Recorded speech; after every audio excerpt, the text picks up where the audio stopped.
अस्सलाम वालेकुम जी, सुबह खैर। लंदन से गुड मॉर्निंग। एक और हसीन सुबह, बहुत खूबसूरत हल्की हल्की फुहार और बड़ा ही खुशगवार मौसम है यहाँ। क्या शहबाज शरीफ यहाँ के मौसम से लुत्फ़अंदोज़ होने आ रहे हैं? नहीं, ऐसा नहीं है। शहबाज शरीफ को जी तलब कर लिया है नवाज़ शरीफ ने, मरकज़ी क़यादत को, और उनके साथ कुछ मिनिस्टर्स भी कंपनी करेंगे, क्वाइट पॉसिबल राना सनाउल्लाह भी हों। और जो वो यहाँ पे आ रहे हैं, मतलब एकदम उनको बुलाया गया है। वो जो बुलाने की वजह है, ज़ाहिर है कि वो अभी हुकूमत संभाली है उन्होंने वो, और उनको एकदम यहाँ तलब किया गया है, तो वजह कोई नॉर्मल भी नहीं हो सकती, वजह खुशगवार भी नहीं हो सकती। और ज़ाहिर है कि ये कुछ ऐसी बातें हैं जो टेलीफोन पर नहीं हो सकती, कुछ ऐसी बातें हैं जो किसी भी तरह के सॉफ्टवेयर पर एतबार नहीं किया जा रहा यहाँ से बात करने के लिए, बल्कि इन पर्सन बात करने के लिए यहाँ बुलाया है, वो दिल की बातें, ताकि कोई और सुन ना सके। तो इस तरह की बातें जब करने के लिए बुलाया जाता है तो ज़ाहिर है कि ये कोई रूटीन की या कोई आप कहिए कोई खुशी या इत्मीनान का मसला नहीं है। इसमें फ़िक्र है, इसमें तशवीश है, इसमें परेशानी है, और वो बिल्कुल जायज़ है। अच्छा, अब सहाफ़त के जो तालिब इल्म हैं और तारीख़ के पढ़ने में शौक़ रखते हैं, मैं उनको खिदमत में गुजारिश करूँ कि मिसाल के तौर पर इस फ़र्क को समझें।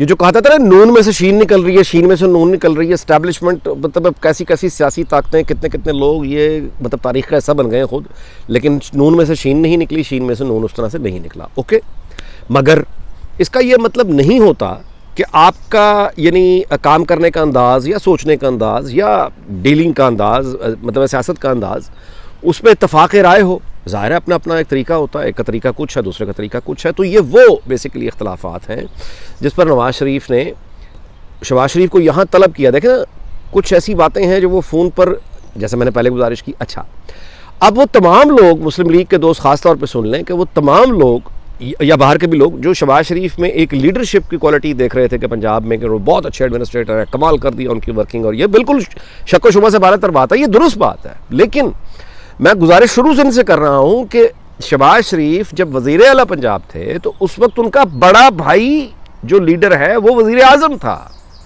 वो अपने बड़े भाई जो कि पॉपुलर लीडर है, जिसका वोट बैंक है, जो वज़ीर आज़म है, वो उसकी अम्ब्रेला के नीचे काम करते थे। तो पॉलिटिक्स और वो जो आप कहें फेडरल लेवल पे जो आगे लीडरशिप होती है वो नवाज शरीफ प्रोवाइड कर रहा था, नीचे उनके ज़िम्मे ये काम सिरे से था ही नहीं। अच्छा, और उनके एमपीज़ या उनके जो यानी उनकी कितनी शोहरत थी ये भी हम सब जानते हैं। शहबाज शरीफ साहब ने कभी अपनी पार्टी या एमपीएस वगैरह को भी मतलब ऐसा कोई अहमियत नहीं दी। वो भी एक ब्यूरोक्रेसी के साथ और एक डंडे के साथ बेसिकली एक he is a good manager, an excellent manager, splendid manager, but not a leader. ठीक है, इसका मतलब ये नहीं है कि आप फ़र्क निकालना शुरू कर दो, लड़ाई पे आ गई, लड़ाई पे आ गई। लड़ाई भाइयों में हो जाती है, इख्तलाफ राय, लेकिन इसका मतलब ये नहीं है कि दुश्मनी निकाल लें उसके अंदर से, वो नहीं है, लेकिन परेशानी ज़रूर है। अब वही शहबाज शरीफ जो एक बहुत अच्छे एडमिनिस्ट्रेटर थे पंजाब के, और उनकी कामयाबी बिल्कुल उनका किए हुए काम है, वही शहबाज शरीफ जब उनको खुद वज़ीर आज़म जब वो बने हैं और उनको लीडरशिप वाली सीट मिल गई है तो वो ठुस हो गए हैं। There is no leadership. अच्छा, when there is no leadership तो अब वो कटी पतंगा वो चल रही है हवाओं के दोष पे। उसकी एक प्राइस होगी ना, वो प्राइस नवाज शरीफ ने पे करनी है, वो शहबाज ने नहीं करनी, क्योंकि वोट बैंक नवाज शरीफ का है जो आगे मरियम नवाज को मिलना है। तो ये जो इस वक्त के रिस्क हैं, दीज आर ह्यूज रिस्क। ये जो डेंट पड़ेगा बेसिकली मरियम नवाज का फ्यूचर कंप्रोमाइज होगा। देखिए, नवाज शरीफ तो मतलब ऑब्वियसली उन्होंने, अब उनको क्या चाहिए, 3 दफ़ा वज़ीर आज़म बन चुके हैं, मोस्ट पॉपुलर वो प्राइम मिनिस्टर हैं, और मतलब ये कि अब मतलब वो he is the most powerful man, most popular मतलब इन पॉलिटिक्स। ठीक है, तो उनका वोट बैंक अब आदमी की फितरी ख्वाहिश होती है कि उसको ये डैमेज ना हो, तो उस तरह वो असासा मुंतकिल हो। तो अब ये देखना है कि इस अरेंजमेंट में जो प्राइस एक्चुअली पे करनी है वो नवाज शरीफ के वोट बैंक ने पे करनी है। ये है वो अब लीडरशिप क्यों नहीं है। Imran Khan can get away with oil almost everything. मैं आपसे गुजारिश करूं कि हो ये रहा है प्रैक्टिकली कि वो अटैक जो करने वाली मसला है वो सारा इमरान खान के पास है, पीटीआई के पास है, और इमरान खान का बदतरीन से बदतरीन मुखालिफ, मतलब मैंने तो मुखालफत ही थ्रू आउट की है, बट फेयर होके बात करनी चाहिए, फेयर होके बात करनी चाहिए कि इस वक्त इमरान खान यानी जिस तरह से अटैक कर रहा है इस्टेब्लिशमेंट पर, हुकूमत पर, ये पाकिस्तान के पिसे हुए जो अवाम हैं ये उनकी आवाज़ बनता जा रहा है। इसको आप भूल जाएंगे वो झूठ कितना बोल रहा है या सच कितना बोल रहा है। वो जो कई दहाइयों का गुस्सा है ना लोगों में, उस गुस्से का फ़ायदा इमरान खान उठा रहा है, कामयाबी से उठा रहा है। मसखरेपन की इंतहा ये है कि हारून रशीद जैसा बंदा, अभी उसका सोशल मीडिया पे वायरल हो रहा है क्लिप, उसकी भाद उड़ रही है, बहुत मजाक उड़ रहा है। झूठ बोला उसने बैठ के 92 पे, क्योंकि 92 वाला खुद घी फरोश है, झूठा तरीन आदमी है जो ये चलाता। उसने चैनल खोला ही इसलिए झूठ के लिए, अल्लाह माफ़ करे, बड़ा भयानक मतलब किरदार होता है ये। तो उधर बैठ के जो है वो हारून रशीद कह रहा है कि रूसी सदर ने इमरान खान को बताया कि उसकी बीवी तो मुसलमान है। अब आप देखें ना, झूठ बोलता है पक्का मुंह बना के बाबा हारून रशीद, टाई लगाई हुई है, सूट पहना हुआ, इस उम्र का आदमी, सफ़ेद दाढ़ी है। तो इस तरह का आदमी सफ़ेद, इनको खुद ना अपनी दाढ़ी का एहसास है, इनको ये मदारी है ना, ये मस्खरे हैं। इन्होंने गेटअप बनाए होते हैं कि दुनिया इज्जत करती है, दाढ़ी की दाढ़ी रख लो, बाल सफ़ेद हो गए और ज़रा सफ़ेद बाल दिखाओ ताकि लोग एतबार करें मेरी बात पे। बोलते झूठ हैं। अब 92 पे बैठ के उसने कहा है कि सदर, यानी इमरान खान ने मुझे बताया कि सदर पुतिन ने उसको बताया कि उसकी बीवी मुसलमान है, ताकि लोग समझें कि जी हाँ पुतिन तो मुसलमानों का बड़ा जी हमदर्द है जी, ताकि इमरान खान की तरफ वही साजिश, झूठ झूठ झूठ। पुतिन की डिवोर्स को अब 10 साल हो गए हैं और उसकी जो साबका बीवी थी उसका इस्लाम से दूर दूर तक कोई ताल्लुक नहीं है। ये है सच। अच्छा, ये जो सच है ये आप अभी गूगल करके चेक कर सकते हैं। उसके बावजूद डिटाई देखें इन लोगों की कैसे झूठ बोलते हैं, उसके बावजूद झूठ बोलते हैं। इसलिए बोलते हैं कि हमारे यहां लोग खरीदते हैं, यानी जिनके पास स्मार्टफोन है वो भी इतनी तरद्दुद नहीं करते कि यार जरा चेक ही कर लूं कि ये क्या है। जिनके पास नहीं है, मतलब जाहिर है उनकी एक्सेस, वो तो बिल्कुल ही यकीन करेंगे। तो एक तरफ से इमरान खान खड़ा हुआ, उसके सपोर्टर जो हैं वो टेलीविजन नेटवर्क्स पर झूठ बोलते हैं, जलसों में झूठे इल्जाम लगाते हैं, झूठ पर अपनी एक कंपेन खड़ी करते हैं, झूठी इल्जाम तराशी करते हैं। ठीक है, इमरान खान ने कल ये कह दिया है कि जो उम्रे पे गया हुआ आफरीदी, ये कोई उम्रे में जाने का टाइम तो नहीं है ना, उसको उम्रे पर नहीं जाना चाहिए था, उसको मेरे साथ पाकिस्तान में यहाँ खड़ा होना चाहिए था। ये इमरान खान ने कहा है। मुस्लिम लीग नून का कोई लीडर या पीपल्स पार्टी का कोई लीडर इससे आधी बात करके दिखा के, जिंदा रह के दिखा दे। अब तक पीटीआई तूफान मचा चुकी होती है, हाँ उम्रे पे नहीं जाना, इधर खड़े होना है। अच्छा, उम्र ज्यादा जरूरी है या ये चोरी करप्शन को बचाना ज्यादा जरूरी है? देखो डाकू ने बुलाया, डाकू ने कहा कि उम्रा छोड़ दो, मेरे साथ खड़े। पीटीआई ने हंगामा बचा देना था। और यार ये तो अपनी कमजोरियां हर रोज आपको दे रहे हैं पीएमएलएन वालों। पीपल्स पार्टी की तरफ मत देखें, उनका इंटरेस्ट ये है कि ये पूरी टेन्योर पूरा हो और उसके बाद इलेक्शंस हो। वो तो दे आर फिट, उनको तो कोई मसला नहीं है। इट अगेन, तो जो आपको वो रोजाना मौके दे रहा है प्लेट पे रख के, आप उसको यार एक्सप्लॉइट भी नहीं कर रहे। कौन कहता है कि फसाद करो? कोई नहीं कह रहा कि फसाद करो। सिर्फ इतनी गुजारिश है कि कानून मौजूद है या नहीं। उस कानून, उस भाई मेरे, अथॉरिटी उसकी होती है जो उसको एक्सरसाइज करता है। अथॉरिटी किसी किताब से नहीं आती, यानी ये रूल्स जो हैं ये कोई सरगोशियां नहीं होती। अथॉरिटी उसकी होती है जो उसको एक्सरसाइज करता है मेरे भाई।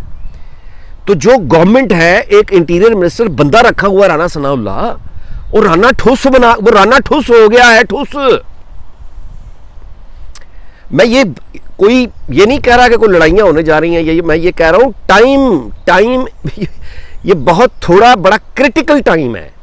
इस क्रिटिकल टाइम में आप इस तरह की बात करने वालों को, मतलब मैं फसाद का नहीं कह रहा, लेकिन यार इनको आप नजरबंद नहीं कर सकते, घर में नजरबंद नहीं कर सकते फसादे आमा का वो करके। क्या आप इनको, मतलब है ये क्यों अटैक कर रहे हैं? अंग्रेजी की बड़ी पुरानी एक कॉमन नॉलेज है, attack is the best defence. ये इमरान खान खुद कई दफा कह चुका है, attack is the best defence. वो अपना डिफेंस कर रहा है bye attacking everyone. And well,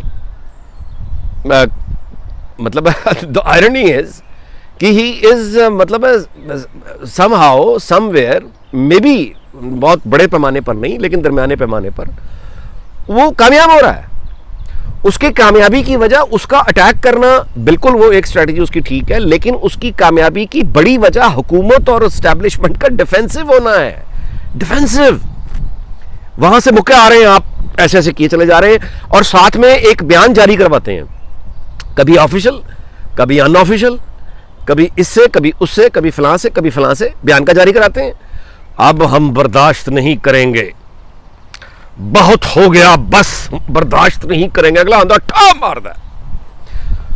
तो यार देखिए हम तो मार लिया है, हुन जे आया ना तो मैं देख लांगा। वो अगर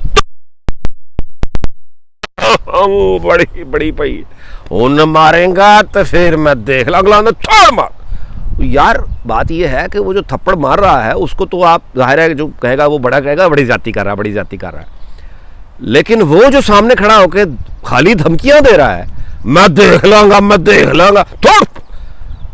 यार उसका भी कोई फर्ज है कि भाई तू जरूरत तो सामने खलोना, फिर घर चला जा। मेरी बात सुने, आप जा रहे हो रास्ते में, आप देखें तो इस तरह के लोग हैं आपस में, एक आदमी मारे दूसरा मारे चला जा रहा है, जो मार खा रहा है उसके हाथ में गन भी है, हाथ में एक हथकड़ी भी है पहनने के लिए, डंडा भी है, लेकिन वो डंडा और वो करके उससे मैनेज नहीं हो रहा, उससे मैनेज नहीं हो रहा, ना गन संभालनी आ रही है ना हथकड़ी पहनाना आ रही है, कुछ समझ नहीं आ रहा, उसको मार खा चला जा रहा है।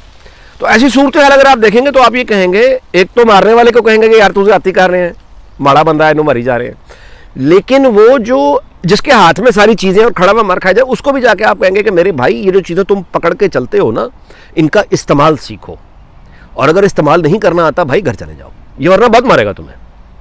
तो जितनी भी पॉलिटिकल फोर्सेस हैं, शहबाज शरीफ लाइक्स इट और नॉट, बट ब्लेम अब उस पे है, और well Nawaz Sharif likes it और नॉट, पे उन्होंने करना।